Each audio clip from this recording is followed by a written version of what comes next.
Deion Sanders has been missing from Boulder, and there hasn't been very many updates on him, but that has changed.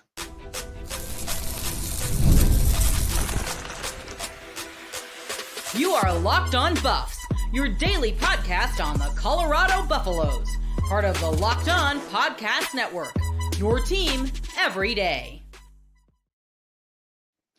Welcome to Locked On Buffs. Today's episode is brought to you by our sponsors over at Game Time. Download the Game Time app, create an account, and use code LOCKEDONCollege for $20 off your first purchase. We are also brought to you by the Locked On Podcast Network. It's your team every day for free and available wherever you get your podcast. So do me a favor, hit that subscribe button, hit that like button, give me 5 stars, and let's join the fun. I'm Kevin Borba, host of the Locked On Buffs. I also cover all things Colorado and all things college football over at Athlon Sports, so go check me out over there. We're talking Deion Sanders, and I feel like we frequently talk Deion Sanders on the show because obviously he's the biggest coach in college football, one of the highest paid coaches in college football, one of the biggest characters, one of the most entertaining people in general, and I think one of the more underrated people in general. That being said, we haven't heard from him a lot this offseason. It's kind of been uncharacteristically quiet out of him, and I don't think a lot of people realize this, or I feel like it's kind of been swept under the rug in a way. I think we're just sort of I think there's this like natural assumption around the country that like, oh, hey, Deion Sanders, his sons and Travis Hunter don't play at Colorado anymore, so we're never going to hear from them again. I don't think that's the case, right? Deion Sanders has been quiet, and understandably why, right? He's been dealing with a health issue. What it is, I don't know. Realistically, he's had a lot of health issues pertaining to blood clots in his legs. I don't know if that's the case, right? I don't want to speculate. He's had multiple surgeries. He's had some toes amputated. So he's been dealing with a lot over the years, right? And he was on Asante Samuel's podcast, it was about a month ago now, and said that whatever he was dealing with, he says it's different, right? He says it's led to him, not cost him. It's led to him losing 14 pounds, right? And so you hear that and you're like, oh shoot, like he is going through something. Like this is serious. And Big 12 Media Days are in Frisco this week. And I think there was a lot of questions about whether or not he'd be able to go. And I feel like the questions were fair, right? I think when you don't hear from a coach who's as vocal as he is, when you see Colorado sort of get beat out in a couple of recruitments over the past few days or weeks, and it's like, okay, you missed on Oscar Rios. You missed on the big defense lineman that went to Arizona. I mean, you missed on multiple guys that went to Arizona. You missed on the 5-star number 1 linebacker in the country. It's like, okay, where's Deion Sanders? You missed on Shedeur Morgan. It's like, obviously, I don't know if he gets all of those guys if he's there, but where's he been? And with Big 12 Media Days taking place this week, we got an update about his status, kind of, because he's been in his hometown or at his home of Canton, Texas, and he's going to be at Big 12 Media Days this week. He said, and this is according to Brian Howell of Buff Zone, who had it first. He said, I did talk to somebody this week that said, hey, Coach Prime will be there. It sounds like the health is getting better and things are going well. I was told he will be there. He is the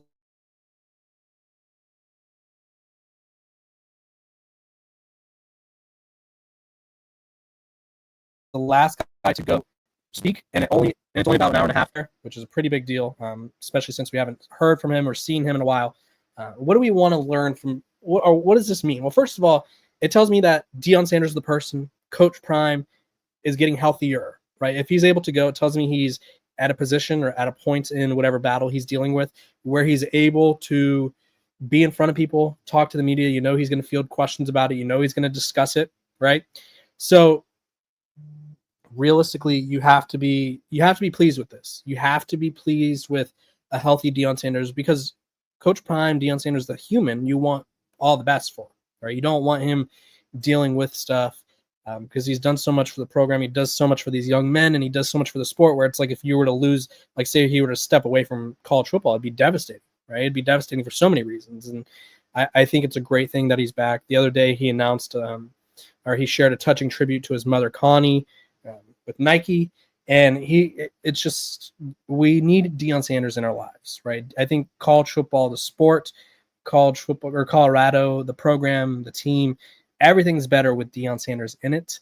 And I would have hated for it to be in a world where Deion Sanders is not there, right?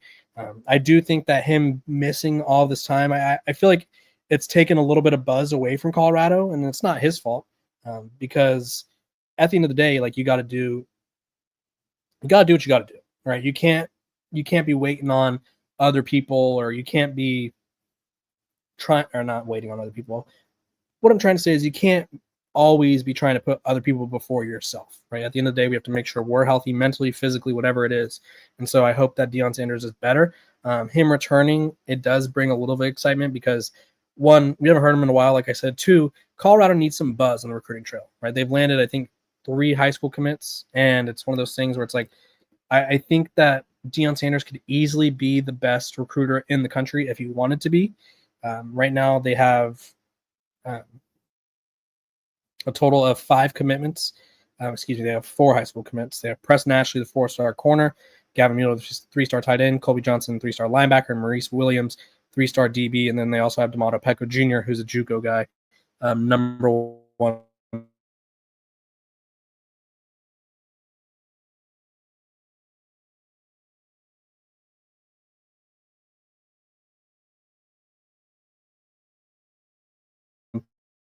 player at his position.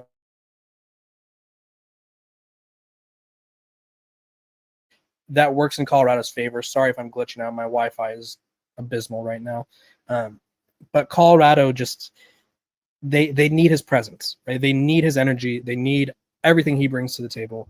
And I feel like, in a way, it's not the same program without him. So if Deion makes it, Coach Prime, if he makes it to Big 12 Media Days, I think that's a step in the right direction for his return to Colorado, and for Colorado to get a bit of that mojo back, to get a bit of that Coach Prime boost, because at the end of the day, we all need a Coach Prime boost. When we come back, Colorado had 2 players named to the All Big 12 conference team. Let's talk about who they are and what I'm expecting for them this season.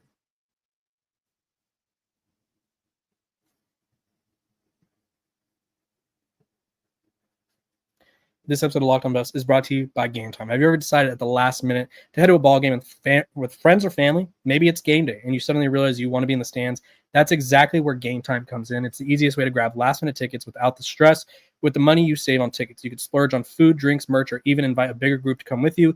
Game Time makes it possible. Game Time makes buying tickets fast and simple. Prices on the app actually drop the closer you get to first pitch, and they've got incredible last-minute deals, clear seat views, and a lowest price guarantee that takes the worry out of buying. So take the guesswork out of buying tickets with Game Time. Download the Game Time app, create an account, and use code LOCKEDONCollege for $20 off your first purchase. Terms apply. Again, create an account and redeem code LOCKEDONCOLLEGE for $20 off. Download Game Time today. Last minute tickets, lowest price, guaranteed. Welcome back to Locked On Buffs. Appreciate you guys for tuning in every single day, making me your first listen of the day. We are free and available wherever you get your podcasts. So do me a favor, make sure to like, subscribe, follow, hit that subscribe button, hit it hard, right? I need more subscribers, right? We want to grow the show. We want to have fun because we're going to have a big season ahead of us. We're going to have some fun guests. We're going to be talking all things Colorado. We're going to be covering all things Colorado, of course. And it's Locked On Buffs. It's your boy, Kevin Borba here. So let's talk about the All Big 12 team. So Big 12 preseason, the media voted. No coaches poll this year. Disappointing, just because they nailed it last year. Just kidding. They did terrible last year. Had ASU finishing last, and then all of a sudden they won. So I think the coaches were like, yeah, we're good. Right? We don't want to. I think in this transfer portal era, it's really hard to decipher who's going to maybe not sustain success. Like I think Arizona State, now that we know they're good, I think at worst, Arizona State's going to be an 8-14 team. That's pretty good. In terms of like the teams that we don't know much about, it'd be like, I feel like Texas Tech is kind of, I mean, they return a lot, but Texas Tech is a wild card. Colorado's a wild card. Utah's a wild card, where there's these teams where it's like they've made so many additions where it's like, okay, what's next? So I think it's just they're riding on the side of safety. But Big 12 media released their preseason All Big 12 teams. Offensive Player of the Year was Sam Leavitt, Arizona State quarterback. Defensive Player of the Year, Jacob Rodriguez, Texas Tech. Newcomer of the Year, Utah quarterback Devin Dampier. I feel like that could have gone to Kaidon Salter, but Devin Dampier has some pretty big hype around him. I think had Kaidon Salter had a similar year to what he had in 2023, he'd probably get Newcomer of the Year, but I digress. We're back. Sorry, I had to take a quick phone call. Something for the show, actually. I think you guys will really love it if it comes to fruition. So I will keep you guys updated on that. Let's just say we may have a star-studded guest very frequently. Let's go back to preseason All-Big 12. I'm going to run through what I touched on already just to make sure I didn't skip over anything. Offensive player of the year, Sam Leavitt, Arizona State quarterback. Defensive player of the year, Jacob Rodriguez, linebacker, Texas Tech, which that Texas Tech that Texas Tech defense, it looks scary. Newcomer of the year, Devin Dampier. Like I said earlier, I think Kaidon Salter, this could have been him had he had a stronger season last year. But either way, these are preseason awards. They don't mean anything. They mean something, but they mean nothing, if you know what I mean. All conference offense. You have Sam Leavitt, quarterback, Arizona State. Bryson Washington, Baylor running back. Jaheim White, West Virginia running back. H-back, Will Swanson, Kansas State. Wide receiver, Eric McAllister, TCU. Chase Roberts, BYU. Jordan Tyson, former Buff, but now Arizona State wide receiver.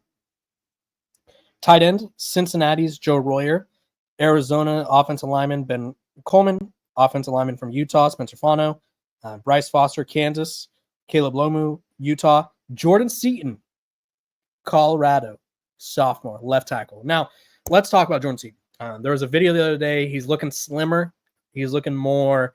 I always hate criticizing athletes' physique because they're obviously all in better shape than all of us. But I don't want to be like he was a little on the chunkier side. But he's looking toned, right? He's looking stronger. He's looking like he's ready to be even more of a physical force. And he was an all-freshman guy last year for Colorado. Started every game at left tackle, was thrown right into the fire and delivered. And so now I think there's even more pressure on him, and I think he's open to that. I think he's excited for that. I think he's built for that moment.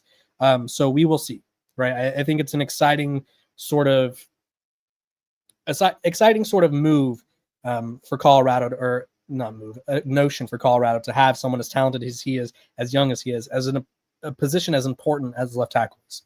Place kicker, they went with Will Farron from BYU. Punt return, kick return, Josh Cameron, Baylor. Defensive line, this is defensively now. We have David Bailey from Texas Tech, Dante Corleone from Cincinnati, both defensive linemen. CJ Fight, Arizona State. Lee Hunter, Texas Tech. So Texas Tech has 1, 2. There's Dominique Orange from Iowa State. Texas Tech linebacker Jacob Rodriguez. So they got 3 guys on defense. They're a talented bunch on that defense. That defense probably will be the best in the Big 12. Austin Romaine, Kansas State, another really, really good player. Xavier Alford, Arizona State DB. Keaton Thomas, Baylor linebacker. Austin Romaine linebacker as well. I don't know if I said that. Bud Clark, one of the best safeties in the country. TCU. Jeremiah Cooper, Iowa State.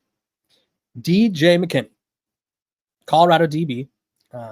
He's a guy who comes in last year, I think is overshadowed by Travis, but I think he was a great player for Colorado, right? You look at just the impact he made, and everyone was excited about Colorado, but I think DJ McKinney was really, really good for them, was probably just as important to that defense because Travis Hunter locks down one side, right? So then you have to go somewhere. Well, that somewhere is to DJ McKinney's side, and he had 3 picks, a pick 6 and a forced fumble. He also had 61 total tackles, which, I mean, for a corner, he was 4th on the team. Not too shabby at all. I think DJ McKinney has probably first-round potential.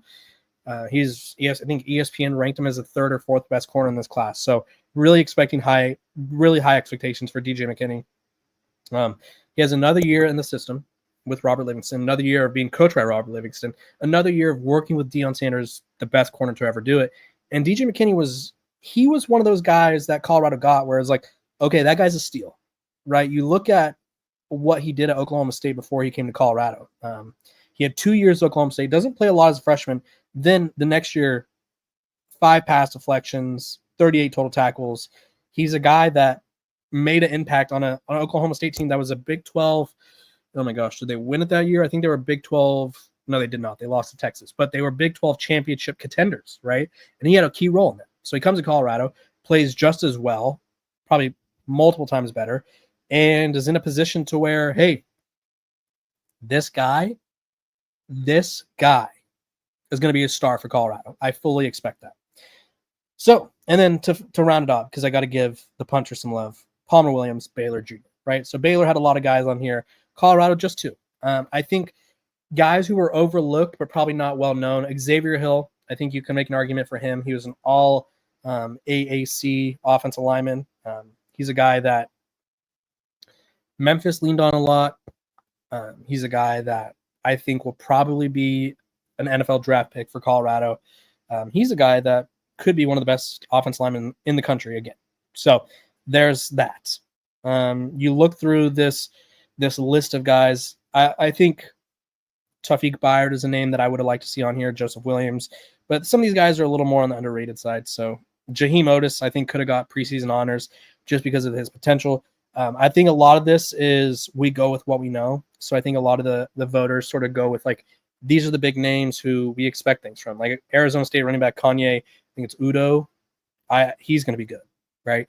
There's just so many names out there. Sawyer Robinson, Josh Hoover, right? Those guys are going to be good. Where I think they went safe and they didn't want to venture out too much. I'm only seeing one team here. So either way, the Buffs, they have some talent. I think Jordan Seaton will continue to establish himself as one of the best offensive linemen in the country. I think Colorado really needs to do everything they can to, one, develop him, two, keep him happy, right? You want to keep the guy happy. You want to keep the best offensive lineman in the conference happy. You want to keep him in Boulder. And I also think DJ McKinney has got a chance to be one of the best corners in the sport. So we will see how that works, how that unfolds for both of those guys. When we come back, Travis Hunter. He's being doubted by Travis Kelce, of all people. I'll explain because it's kind of weird and complicated, if you will.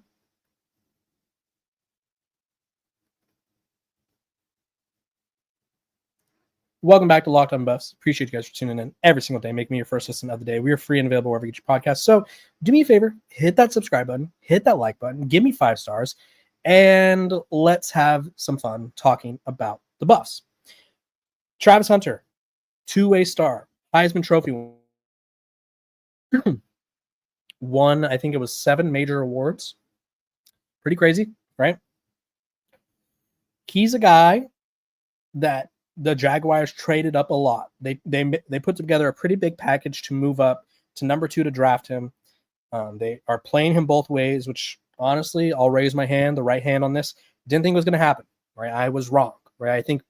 I assumed that whoever drafts him would sort of lie to him and be like, hey, yeah, dude, we're going to let you play both ways. Of course. And then it's going to be like, okay, you looked a little iffy on wide receiver or iffy on defense this one play, or we really don't want to limit your snap count. But the Jaguars, they have a system. They're going to figure it out, and I like that. But the other day on Bussin With the Boys, Travis Hunter was talking about, Travis Kelce. Too many Travises in this segment.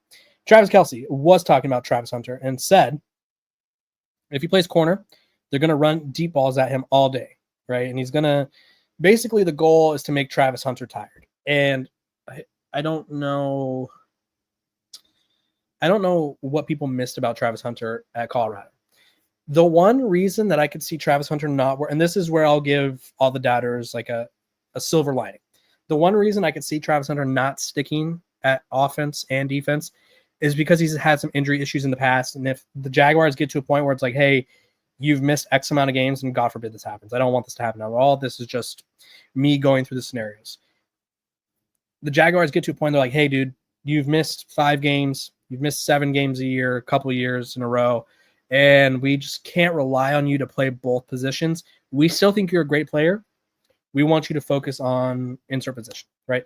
That's where I think it goes wrong. If you think having Travis Hunter cover, because the Jags have a defense, they have a pretty good defensive back room, right? It's not special, but it's not bad either, right? You look at corner, they have Jerry Jones.